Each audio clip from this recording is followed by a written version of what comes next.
I'm Nicki. And I'm Ashley. Welcome to today's episode of Scrolling to Death. Okay, so let's talk about something that may be controversial. And that is, should we be giving our kids iPads? Specifically, we want to talk about iPads during meals. But let's start off with talking about iPads in general. So, Ashley, where are you at with your kids and screens right now? Okay, so screens right now, we do iPads for like plane rides, for travel purposes. If it's longer in the car for more like an hour or two, like they'll be given an iPad, but we don't use the iPad at home. So if we're at home, we do lean more towards TV watching, to be honest. Yeah. And on our side, the kids actually started using tablets at school. So kindergarten, they started using bits of iPad, not every day, but maybe once or twice a week. And so they started talking about the iPad once my oldest was in kindergarten. So we found our old iPads that I don't really use anymore, and we allowed the kids to have a minimal amount of iPad time with the intention of it being an educational game that they're playing. Awesome. And so we started off with 10 minutes a day, and this is what happened. My son was so obsessed with it, it was all he ever talked about. All day long, he could not wait till his next 10 minutes the next day. Everything out of his mouth was about this dragon game, and a dragon game is not educational. What happened is he started on an educational game, was served an ad for another free game, and then downloaded that, came over, and now he's hatching dragon eggs, which is fun, right? But the obsession around it was a bit concerning. And it got to a point where he actually started sneaking upstairs and taking the iPad and hiding in his room and using the iPad when he wasn't allowed. I'm sure you're not the only one. I'm sure there's a lot of parents that struggle with that. Yeah, so that happened probably 2 different times, and the last time was when my mom was babysitting them, and she said that it happened several times after he was already told not to. And so at that point, I said, no more iPad. I'm done with the iPad. So it's not available to them anymore. They do have screen time through an iPad at school, and I'm hoping and assuming that those are all educational things that they're doing there, and that they're not getting served ads that you can't really dictate whether those are appropriate. So that's where we're at with the iPad. We do turn on the TV only in the evening. After dinner, we watch a movie. We went through all the Harry Potters. We're watching Lord of the Rings series type movies, and that's a really nice time we spend together in the evenings. But I want to mention why screen time is so addictive, specifically for my son. He gets really addicted to the iPad. And so I was interested in why that was. And so what I found is that screen time is exciting for kids because it triggers the release of dopamine. And dopamine is a feel-good neurotransmitter that makes us associate screens with pleasure. And therefore it's something we want to do more. And while pretty much all screen content is intended to capture your attention, products like games and social media with their impressive graphics and reward-based stories appeal much more to that dopamine rush.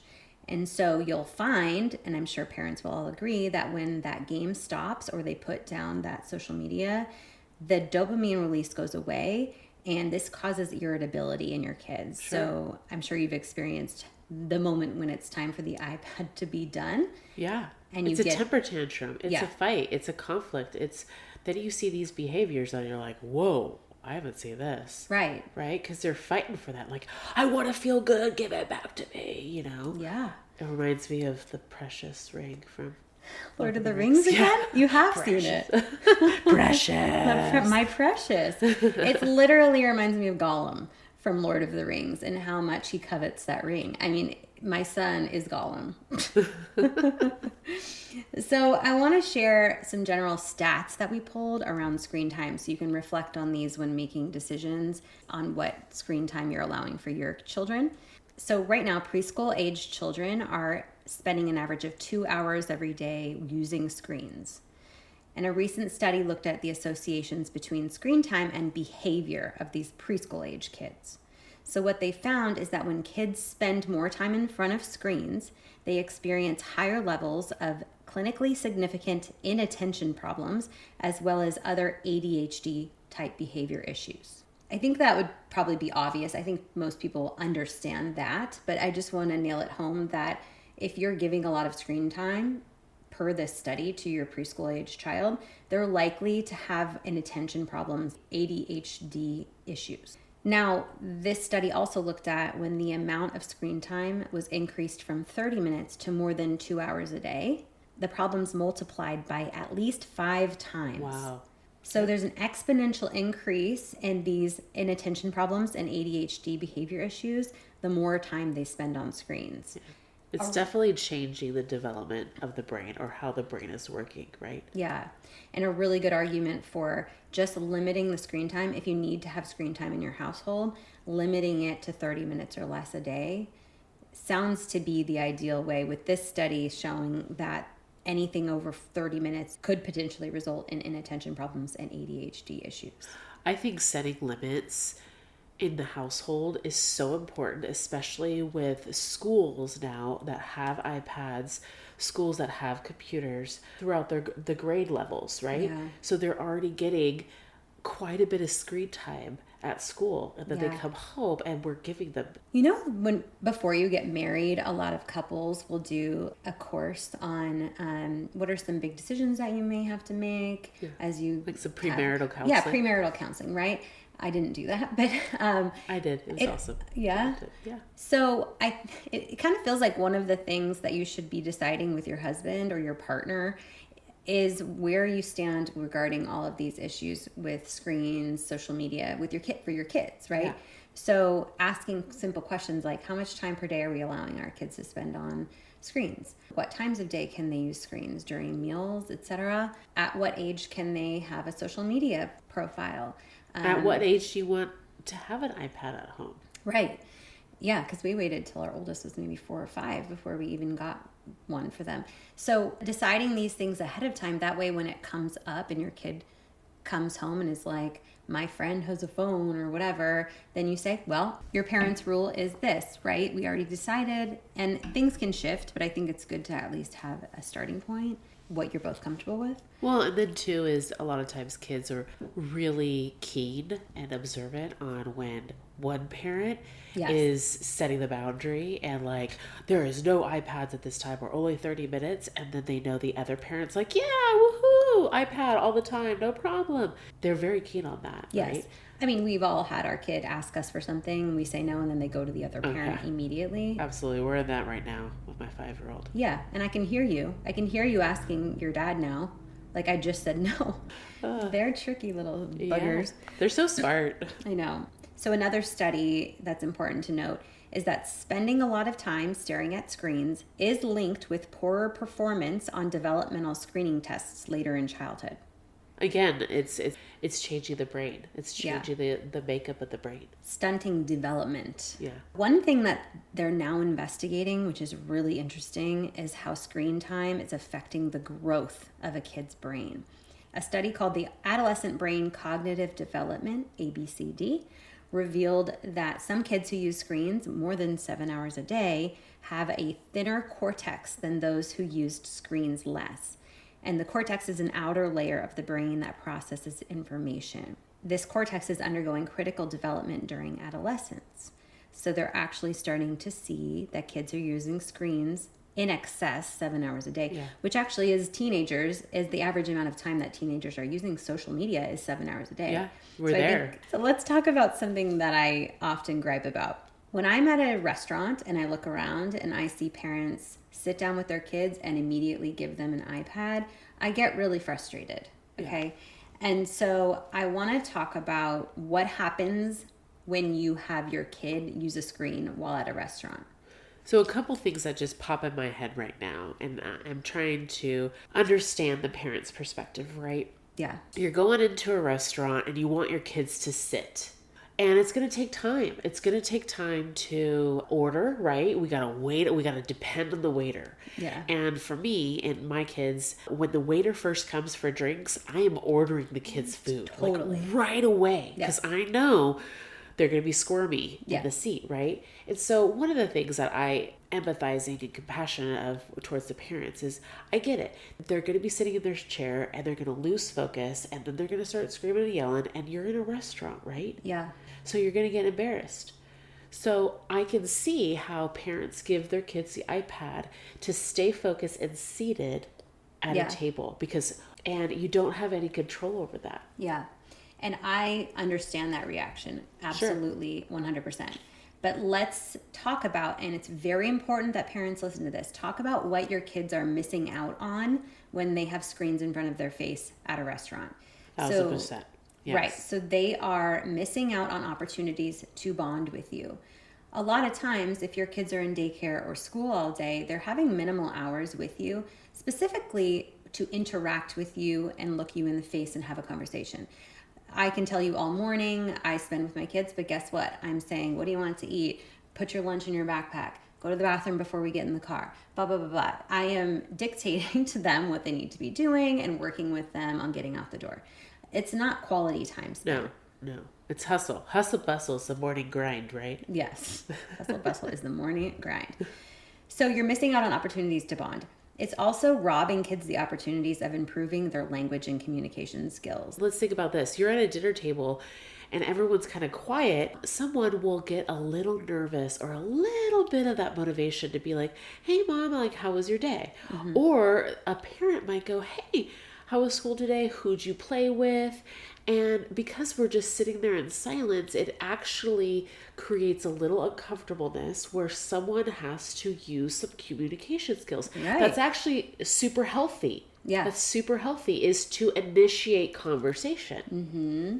Because often when we feel discomfort, right, we may pull out our phones because we don't know what to say. Yeah. And so mirroring that behavior for our kids, sit across from them and have your phone in your pocket or your purse and actually speak to them about their day. Find things to talk about. My dad we would play I Spy the entire dinner, or we would take the little sugar packets and build little houses out of them. And now it's fun. Something we do with our kids too. And I think it's really, there are creative things to do to pass the time while you're, waiting for your meal. One thing that I really want to mention here as a therapist and someone who works with parents and connecting with their teenagers is how important family meals are, especially if you are really disconnected with your teen and the teen even mentions that they don't have a very good relationship with you. But if you're able to do one family meal together daily, the teen will actually report higher levels of connectedness and higher levels of a sense of belonging because of just the ritual of just the getting together as a family. It doesn't necessarily matter how disconnected they are. They just feel connected enough to sit together and have a family meal together. Absolutely. Without iPads. Right. Key. That's the Key. One big one is screens during meals is associated with less healthy eating and overeating. So this is the big one for adults too. A lot of adults will sit in front of the TV, put their kids to bed, and just shovel food in while they're watching a show, and it can lead to obesity and overeating. The same is true for kids. And I know a lot of families that watch TV while they're eating, the kids watch TV while they're eating, or even an iPad while they're eating their meals. And we have to be really careful with that because they're not being aware and present in eating the food. I struggle with this, to be honest with you. I really struggle with this because I will sit down and watch a show.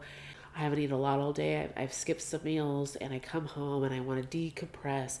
And so I'll sit there and watch a show and then I'm eating my meal at the same time. Well, the problem with that is all of a sudden my meal is gone and I'm sitting there and I'm like, wow, I'm so full. Mm-hmm. I was so focused on the show and just like kind of pilot eating, right? Like your autopilot and you're eating, that I'm missing the awareness of understanding when I'm full or if I'm still hungry. Right. And how much satisfaction are we getting from the food? Are we really tasting it and enjoying the food and the flavors, or are we completely missing out on that experience? My mom was way ahead of the game on this. She was telling me since I was young that we sit at the table when we're eating and we don't watch anything. You actually look at your food, taste your food. Even if you're alone, just sit alone and enjoy your food. And it really was about, at that time, even she would talk about how you're going to overeat if you eat in front of this television screen. When you're having your iPad at dinner, I think, again, like this goes along with communication skills, but it also sends the other person, I don't want to talk, I don't want to engage in a conversation with you or with anybody. I think that really takes away from the opportunity to connect with someone and the importance of sharing a meal with someone. Think about in society and culture, sharing a meal actually is what brings people together. It's how people gather. Social media on the iPads, it is a barrier to that. All it says is, leave me alone. I don't want to be a part of this. I don't want to be present to this. It takes you out of the present moment, and now you're somewhere else. Your mind is somewhere else, and you're not getting the value that you should be getting from that interaction or that meal. I mean, we've all probably been at a dinner with someone and they get a text message and they start texting, and you're looking at them like, hello? Like, I was talking. And, oh my God, I've had that a couple times. Yeah. Should we stop this dinner? Because again, the message is, well, am I not good enough for you to like talk with me? Or do you not want to be here? Right? So let's remember this when we're at a meal with a friend next time, when it comes to just our adult behavior. Let's remember that they came here to be with you, to have this moment, and be in the moment, right? Don't let your phone distract you. Everything will be fine at home with the kids. Your babysitter doesn't need to contact you about every little thing. I think it's important that we have this discussion about how parents are treating their screens during meals, because we have to mirror the right behavior so that our kids understand what is appropriate. And when we have our phone even out at a meal, it's showing them that that phone is here with us at this meal, and at any moment you can pick up that phone and be completely disconnected. So why are we going to even start having an in-depth conversation if someone's going to be drawn out of it by a screen? What's the difference between bringing out your phone, which I would be on, like that's probably typical for parents more than likely, than the difference of kids seeing their iPad. Right. And again, kids are really smart. You start taking away the iPad during dinner times, but they see you on their phone, they're going to go, wait, why are you allowed, or why do you bring out your phone, but I can't be on my iPad during dinner? Yeah. Let's set a good example for our kids. Absolutely. It starts with us. So let's just answer this question. Should iPads be allowed at dinners? No. I'm a no for that one. I'm a nay from me. Ooh, nay. Oh, there we go. You're a nay. If you want to have a kid-free dinner, hire a babysitter and leave them at home. If you don't have the funds, do a babysitting swap with another family on your street. Ask your mom if she can come over, or a friend. There's options here. After the kids go to bed, hang out with your husband. Like, if you're at the restaurant to just talk to your husband and have your kids zone out on iPads, do that separate from your kids. Be with your kids during the meal. I think too, as parents, be really aware before your meal. Ask yourself, what are you getting out of this dinner? And if you are needing, like even before the dinner, you are needing some alone time, then either schedule that or take it before the dinner, right? Because if you're going into the dinner going, I don't want to talk to anybody. Then why are you going to dinner? Yeah. With your kids. Right. If you're going into dinner going like, I don't want to talk to anyone, I don't want to be around anyone. Let's be real. That happens sometimes, right? Then what are you doing taking your kids to a restaurant? Be a little creative that night and have the kids eat dinner in one little room and they can have fun. And then you and your husband, or you and your partner, or you and your wife have dinner in another room, or have dinner by yourself outside. Yeah. Right? There are so many options that do not include putting a screen in front of your kid's face. And then I question, when I see the people that have the iPad out at dinner, I'm literally thinking to myself, why are you here? Yes. Why are you at this restaurant and you've checked out? Like, what's the point? We had a pool party the other day, and a friend was talking about being at dinner. He didn't even know about this podcast or this discussion that was about to happen, but he said he was at dinner and he looked around and everyone was on their screens and he wanted to get up and leave. It was infuriating to him that we are here at a restaurant and everyone is not here. They're in their mind. They're all somewhere else. What are we doing all sitting here together if not to be together? can we not tolerate just sitting on our own or sitting at a dinner table without our screens? Like, is it so uncomfortable to sit at dinner with someone one-on-one and think of questions to ask them? Like, is that so uncomfortable? I think that, especially for teenagers, they didn't grow up having that one-on-one time. They grew up with their faces in screens. Right. And so, yes, I think it is. So it is hard for them. Intolerable to them. It's so uncomfortable for them that they can't tolerate it. Can't tolerate it. So they have to pull out their screens. And guess what? Then it's uncomfortable for the parents, so the parents have to pull out the screens. As of now, most parents did not grow up with screens at their dinners when they were kids.